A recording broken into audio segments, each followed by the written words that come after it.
வணக்கம். நான் ஆஸ்ட்ரோ அழகுராஜ், பாவாலி ஸ்ரீ காமாட்சியம்மன் ஜோதிர் நிலையம்.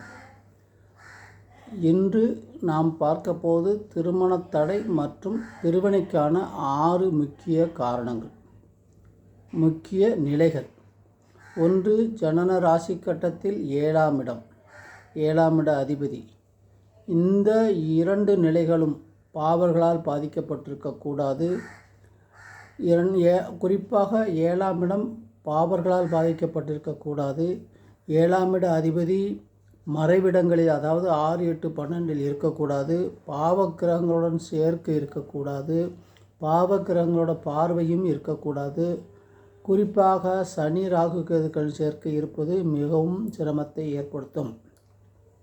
எனவே 7ஆம் இடமும் 7ஆம் அதிபதியும் பாதிப்பு அடையாமல் இருக்க வேண்டும். அவ்வாறு பாதிப்பு அடைந்தால் திருமண தடை ஏற்பட முதலாவது காரணமாக இருக்கும்.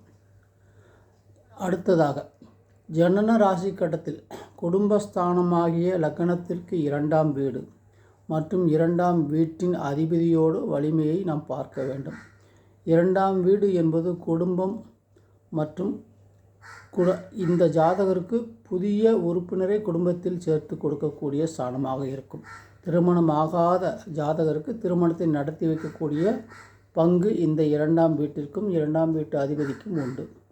அப்பொழுது அதனால் அந்த 2ஆம் வீட்டு சுபர்களோடு தொடர்பு இருக்க வேண்டும், அசுபர்களோடு தொடர்பு இருக்கக்கூடாது. அதே நேரத்தில் 2ஆம் வீட்டு அதிபதியும் 6, 8, 12 மறையாமல், அசுபர்களோடு சேராமல், அசுபர்கள் தொடர்பு இல்லாமல் இருக்க வேண்டும். அவ்வாறு 2ஆம் வீடு அசுபர்களோடு தொடர்பு பெற்று, 2ஆம் வீட்டு அதிபதியும் அசுபர்களோடு தொடர்பு பெற்று அல்லது மறைவிடங்களான 6, 8, 12 இருந்தால் திருமண தடை ஏற்பட மற்றொரு காரணமாக அமைகிறது. ஜனன ராசி கட்டத்தில் முதல் களத்திர ஸ்தானத்திற்கு 12ஆம் வீடாகிய 6ஆம் இடம்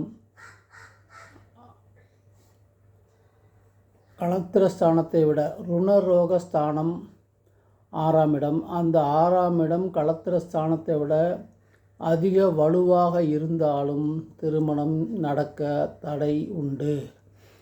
அது மிக வலிமையாக இருந்தால் பிரிவினைக்கான காரணமாகவும் அமையும்.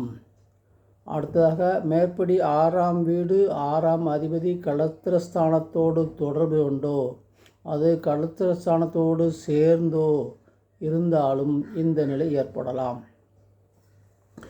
ஜனன ராசி கட்டத்தில் 5ஆம் இடம் பூர்வீக புண்ணியஸ்தானம் மற்றும் 9ஆம் வீடு பாக்கியஸ்தானம், 2இல் 1 அவ்வீட்டின் அதிபதி 2இல் ஒரு வீடு அல்லது அதன் அதிபதி பாதிப்பு அடைந்திருந்தாலும் திருமண தடை மற்றும் பிரிவினைக்கான வாய்ப்பு உள்ளது. ஜனன ராசி கட்டத்தில் 11ஆம் வீடானது 2ஆம் களத்திர ஸ்தானமாகும். இவ்வீடு முதல் களத்திர ஸ்தானத்தை விட அதிக வலிமையாக இருத்தல் திருமணமே நடைபெறாத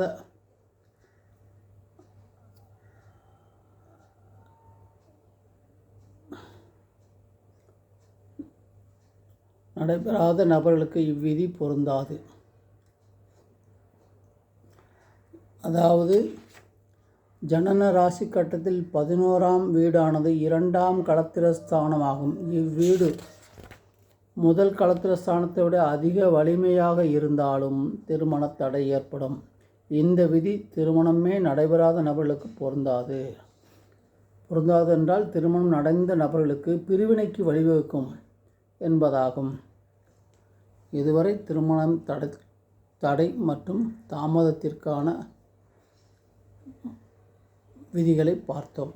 வணக்கம். வாழ்க வளமுடன்.